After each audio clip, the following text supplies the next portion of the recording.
question is, to begin, like, why do we prototype? And when we prototype, we come from the UX, the UI design domain. So for us, prototyping is very much about getting insights. And these insights can be from a perspective point of view, where you need to have maybe a different vantage point to a problem. Maybe you want to try tech on design on politics, whatever, but to change the perspective a bit. And very often it's also about opportunities. And from opportunity side, it's the usual suspects. It's the money side, it's the tech side, it's the possibility to maybe make money somewhere that drives this. But then we also have what we call the hunch, which is the gut feeling. Like, maybe it would make sense to interact with this view of data in this new way, for instance. Or it might be that maybe we could apply this thinking to that problem. And this is something that is often very abstract. And it's also something that you can't have the full organization chasing all these possibilities in such a hunch. So for that sake, we say that what you need to do is have a method to handle this. And you also need to create this common understanding, because you have these really abstract hunches. How do you communicate them? Well, you do that through a prototype. And this comes into, like, so how do you define a prototype? And prototypes can be seen as, they can be seen across different spectrums of businesses. But if you go to Webster's, you get this definition that says that a prototype is basically a first model or something that displays the typical qualities of a setting. But we also see that coming to the same thing, a sketch is often seen as something very similar to a prototype. And for us, the difference isn't that great, because a sketch is basically something that narrows down something abstract to something you can communicate. And that's also very much a prototype as we see it. So we think that a prototype should answer to these qualities.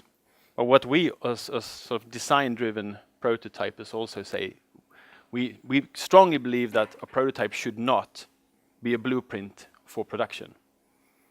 Maybe if you do a typical tech feasibility prototype, that will be a different thing. But from a design point of view, it should be focusing on what the end user problems are about. And it shouldn't be a monument for posterity either. It's not something that should live forever and ever. It's something that you use during the creative process.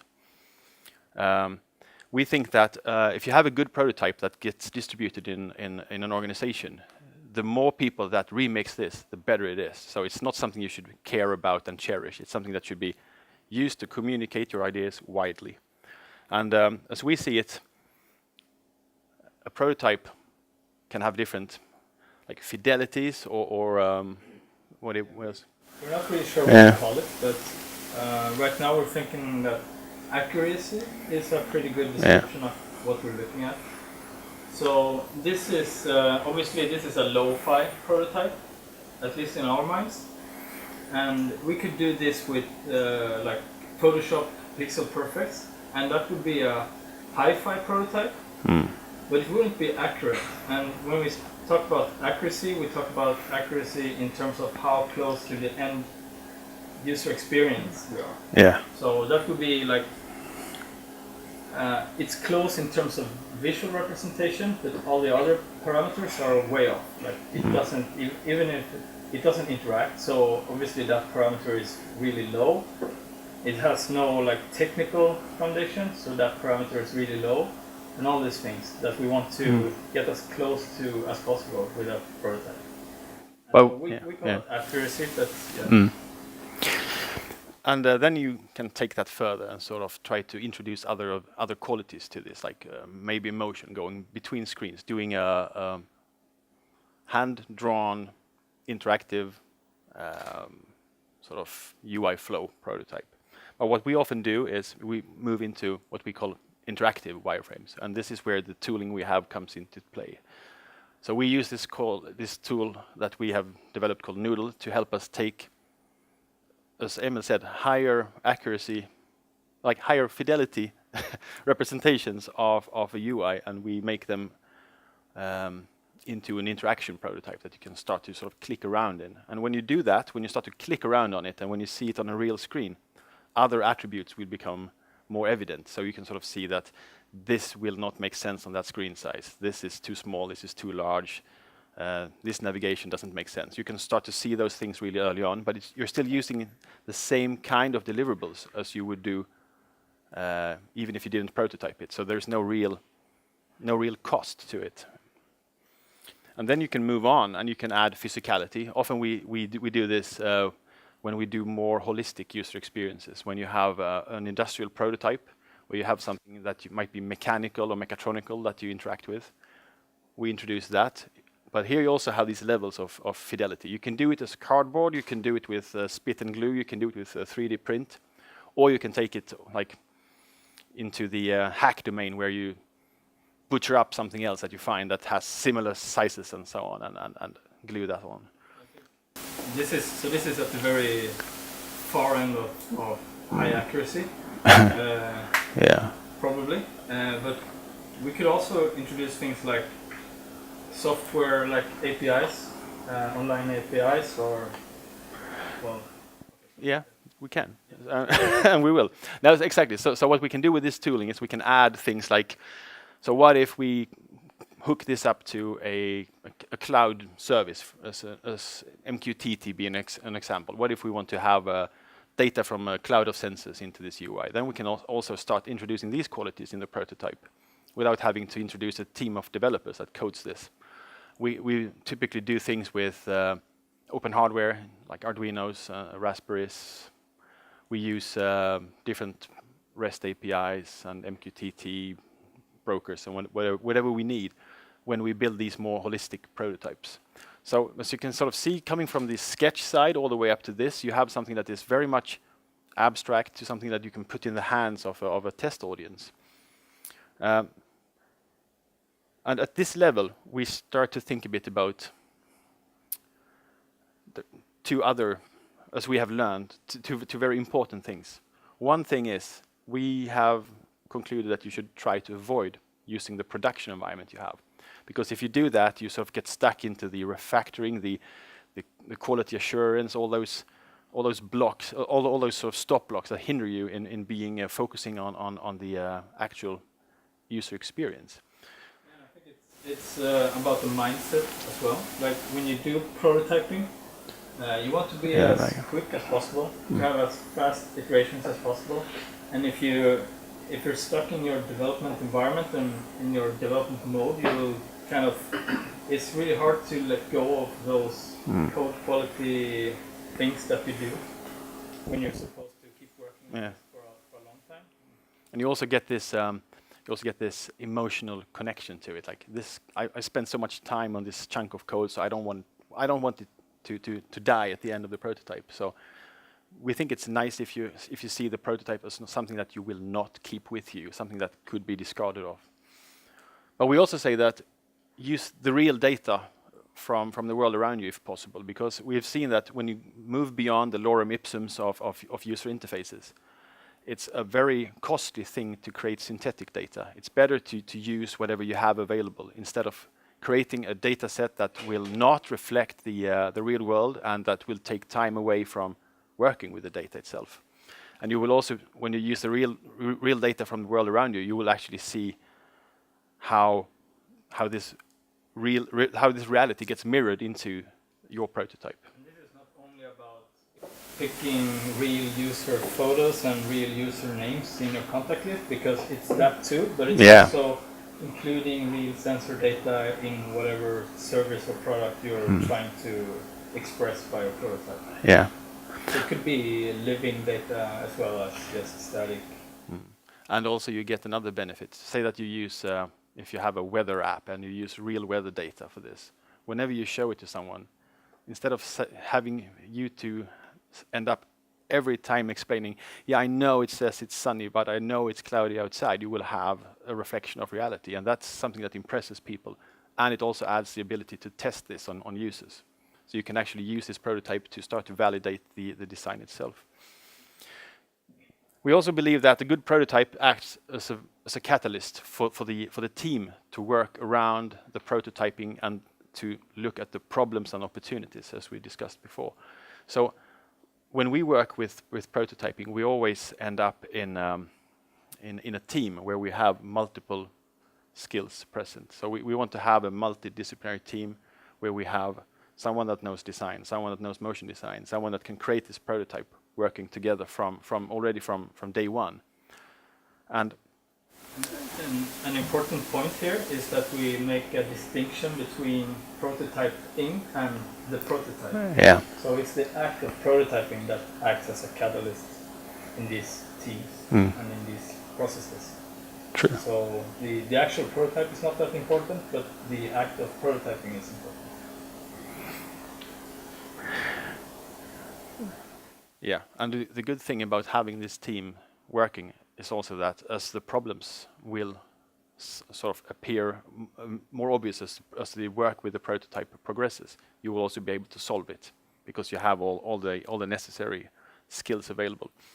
We also think it's very important to make the prototype useful to the task of how you want to move further with this prototype. So if you want to have something validated on end users, if you want to do research and testing, then you need to make the prototype suitable for that purpose.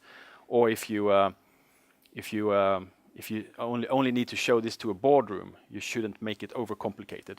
And aim for the sort of end audience of the prototype, and if needed, expand from there instead. Yeah, so again, I think prototyping is very much about cutting corners and just making just what you need to make this a believable experience, or to get as close as possible to the end user experience.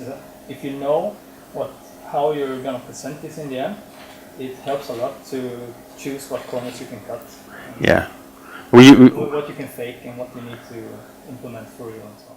Yeah, we usually say that you should cheat as much as possible and try to avoid building these building blocks that only act as facilitators. Like skip the plumbing, skip all the sort of foundation work that you would maybe do as an engineer, and focus on cutting the corners that you need to get to that presentation point. And when we work with prototyping, we have you can do this in different ways. There are a whole bunch of processes on how you define prototyping work. You can do like prototype for power consumption. If you build hardware, you might want to see how will variations of hardware components that I choose impact the lifespan of this battery-operated project. In this case, you will build a prototype that has the realistic characteristics of power consumption, but everything else is just not important. So it could be just some like power load, just draining the battery in a certain way, for instance. Yeah, exactly. So it's a one-dimensional approach to prototyping. You could also do the same thing quite commonly. We see with different aspects of cost, like how can I toy with bill of material as an example for when I build this prototype. But when we work at Topp, we have another way of working with this, where we introduce multiple qualities to the prototype. So we always start with 3 factors that we think are super important. The most important one being the user experience. Someone is going to use this product. Someone is going to sit with this in front of her or him and will have to try to make use of it. But there's also a need to get it to the market, and there's also a strong point in having it being built on tech that is available, tech that is cost efficient, and tech that is affordable. So we always start with this when we sort of try to craft the experience and balance between these, so we don't end up in a market-only corner or just a user experience that requires a hardware so expensive that it will never be able to go on the market. And then, as we move on, it might be that we add other attributes to this. So it might be that we start with 3. We might end up with 4 or 8. It might be that you see that market might be such a complex thing, so we need to have 3 different quality attributes of market. And that's fine, but never skip out on those 3 first, because that's going to come back and bite you in the end. If we can just skip back one slide, perhaps. So this is pretty general. I mean, user experience, that's a lot of things. So in particular projects that might expand into 2 parameters perhaps, one user experience and one usability, if that's important for that project. And tech might as well just grow into more distinct areas. But this is just a model that we try to keep in our heads to make sure that we cover all the aspects of the final. Yeah.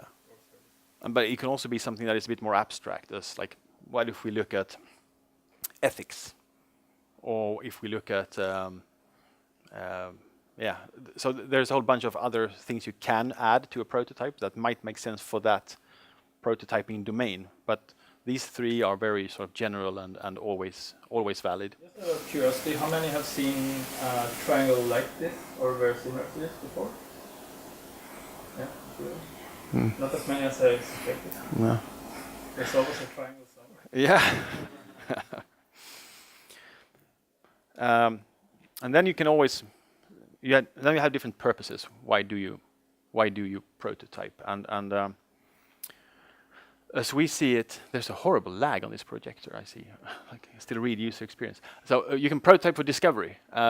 Discovery is a very interesting thing to work with, because this is a very open-ended part of prototyping. So when you go into discovery, it's quite often in the very early phases of design work, and you can do these things like, what happens if I add X to Y sort of scenarios? What if I change the setting for this problem to something completely different? It could be like, so often when you do prototype for discovery, you want to try as many permutations as possible. So having an environment that is really fast turnaround-wise, where you can try maybe not 4 different versions, but 400 different versions in 2 weeks makes sense, because you want to try as much as possible and test that and see if it's valid. What we mean by discovery is tying back to why we prototype. So sometimes we prototype because there's an opportunity, or someone thinks that there's an opportunity. And maybe they even think that they know what the problem is, and they want us to come up with a solution for that problem. But in those cases, very often, the actual result of the design process is that we identify a completely different question or challenge to this opportunity. So that's also part of the discovery phase. Yeah, and when we work with this, we employ like a method or a process that we call think-do. And think is like the analysis part, and do is the synthesis part. So this is something where we iterate really fast and try to avoid overthinking or overworking. So it's about that balance between think and act upon the thinking, and then redo that as often as you can. And this is, I guess, something that quite a lot of you already do. And if you do that, we just want to say, keep on doing that. It's good. We try to make it very explicit. Like if you spend more than 2 hours thinking about the problem, just stop thinking and just start running with whatever hunch you've got at that point. And then you can come back and analyze that, because at least we to stick around and think too much and overanalyze problems that are really, they kind of work out themselves when you try to implement them or build a solution based on your hunch. Yeah. And this guy here is going to have some lessons for us tomorrow on weightlifting, which is quite good. You can prototype for communication, and communication is also is one of those really important things to work with, because you need to be able to share to a wider audience what you're doing, what you're thinking about, what you believe it solves, how you can go about and executing on this. And as we've seen, that the more high def the representation in this prototype is, the less room for error there will be in the transfer to others. So if you have a PowerPoint with 2 static images, there will be so much room for interpretation. But if you have a prototype that exactly does what it should do, and you can put that in the hand of the decision maker, they will understand exactly what it is. So we say that you should make it as hard as possible to misunderstand what you're trying to tell them by implementing with as high fidelity as possible the interactions, the functions into a prototype. I'm sure you've seen This, like when you talk about an idea with someone and then you go and like sit on your desks and work on it for a while, and then you come back and it's a completely different interpretation of what you said. But so that's what usually happens, but on a more like higher level. And prototypes helps a lot in aligning not only like the team, like the team that is working on the design, but also all the other stakeholders. Usually external clients and stuff like that. Yeah, and the bigger the organization, the more important this is. We also do prototyping for validation, and this is in the case of the image here. We did a design, and then this was the design for SL's travel, the travel app they have, and what we needed to consider there was like, first, of course, how do you craft a compelling interaction? But then you need to, in this case, take that interaction and say, will this work for people with seeing impairments? If you're blind, can you use this? How do you go about and do that? So what we did, we did a whole bunch of different prototype runs that we spun off on different audiences, and then we could iterate and sort of reiterate on tuning that experience. So then you, as we said before, if you know the purpose of the prototype, you can build it accordingly. So this was something that we did and deployed and had people on different train stations in Stockholm trying out on real commuters, the best audience, but also reference teams, reference groups. As like it's hard to find a good representation of blind people on Stockholm's central station. So we went out and looked for that separately. But this is something that gives extremely much value back to the design process. Seeing how people actually use the design and the product is often something that also reveals things you never thought of. Like you can sort of see how people really abuse UI patterns or UX patterns. So you can see that they completely misunderstand the UI flow. And sometimes you smile, sometimes you cry, but it's always good to get that feedback. Then you can prototype for impact. And prototyping for impact is something we often use when you want to really sell something, when you have a pitch to make, when you really want this to happen. You want to impress this manager. You want him to sort of say, I will give you the budget to go and build the first version of this. And for that sake, you should really sort of, you shouldn't stop at what you think this is good enough for this presentation. If you have time enough, you should just keep on making it even more excellent, because there is really we have never seen anyone being pissed off on you because you brought too good looking a prototype to a meeting. We have had clients that said, we expect not a boring presentation from you, but we expect a prototype because we know that you can deliver this. And a prototype that is crafted with care and a prototype that sort of makes it possible for you to make that impression. So someone will go out from that boardroom and say, I do remember the lovely animations of the clouds, or something like that. That's something that really sticks. It's also a great way to piss off engineers by making it possible. Yeah, they will end up with this. I can never implement this, but that's a different problem. So when we talk about like prototyping, after going through all these, like after going through a prototype process, what we believe we should have answers to is we should be able to sort of say, why should we build it and what should we build? And we do that with prototyping quite early in the product development. And that's a bit in contrast to many other disciplines of prototyping, where you look only at how should we build it, like tech feasibility and so on.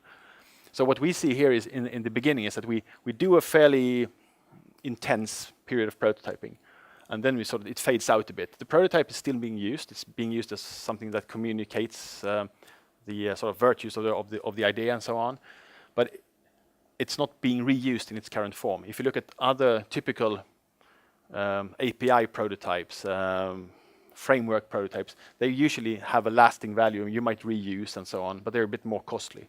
So we typically end up over here on the left side of things. And if you come out of prototyping being unable to answer, should we build this?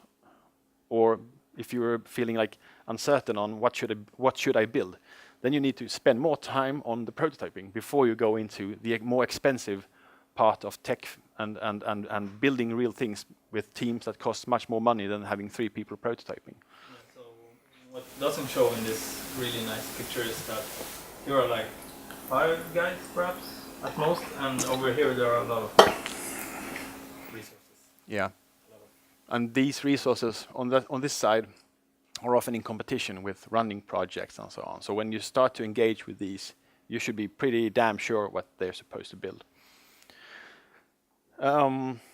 So coming to this point, we can sort of say that it isn't really about the prototype. The prototype, as Emil said, it's an artifact that will come out of the act of prototyping. And as we see it, the prototyping is the important thing, because all the learnings that you've gained, all the assets you've produced,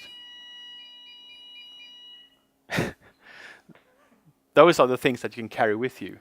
So having gone through like the discovery, found the direction, being able to deliver the values to stakeholders, communicating to others, that's what sort of that's why you should be prototyping. The prototype itself, it's good to have, but it's what sort of it's not the end goal. It's the road that took you there. That's important.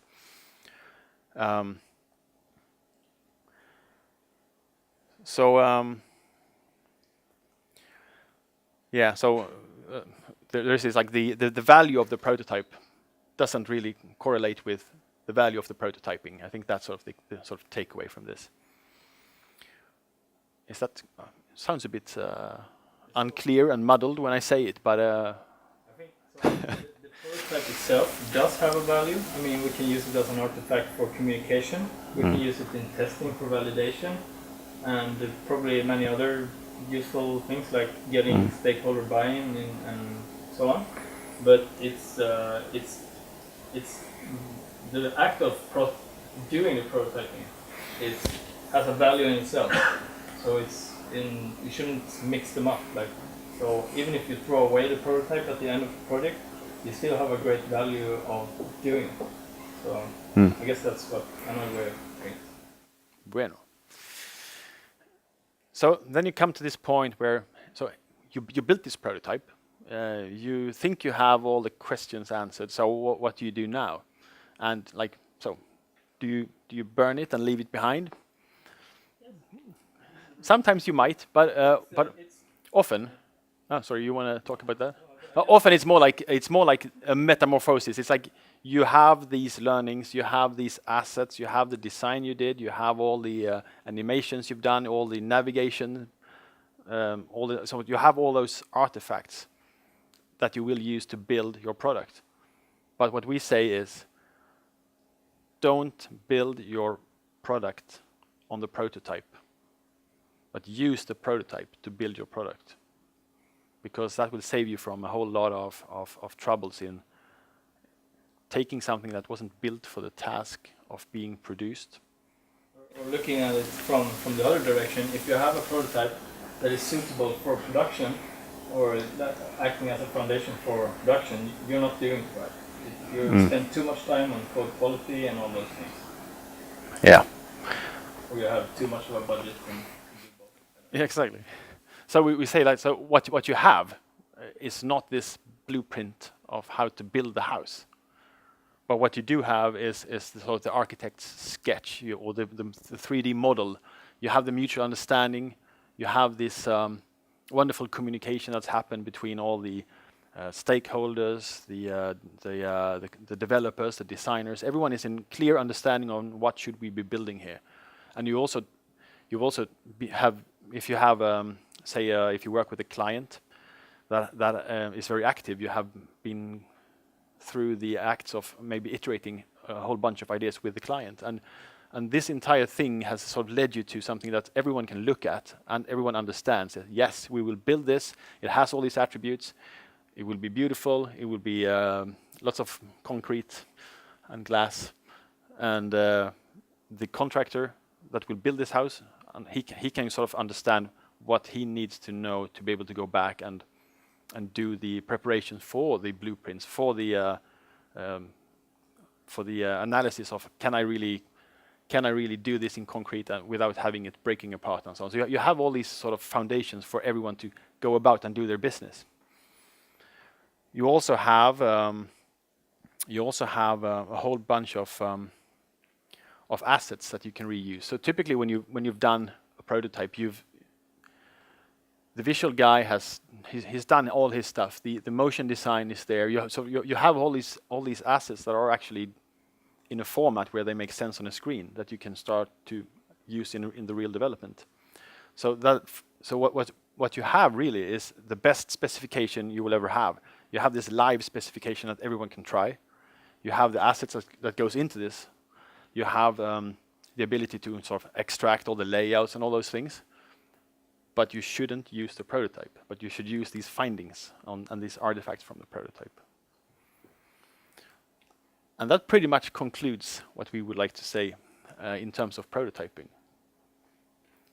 So, yeah, almost. So we use Noodl, which is a tool that we have developed basically for internal use initially, but made it available to the public. You can go to this URL and download it for free. It's in the free version right now. It's a Chrome plugin, so it runs as a Chrome app. So it runs on any fairly modern computer, Mac or PC. And yeah, once we're done here, we'll stick around and do some kind of workshop thing. So if you're interested, just I don't know how it's gonna work out in practice. I have no clue. So for the interesting. Yeah, exactly. So we will have pizza and beer, and what we will do is, if anyone is interested, we could help you set it up. Maybe try to implement something in it, prototype something. I also think we set up the lab, right? Yeah, we have some Arduino stuff with us. If anyone is interested in showing, yeah. So we're very open to whatever questions you have on prototyping with that tool. And that's about it. Thanks. Yeah.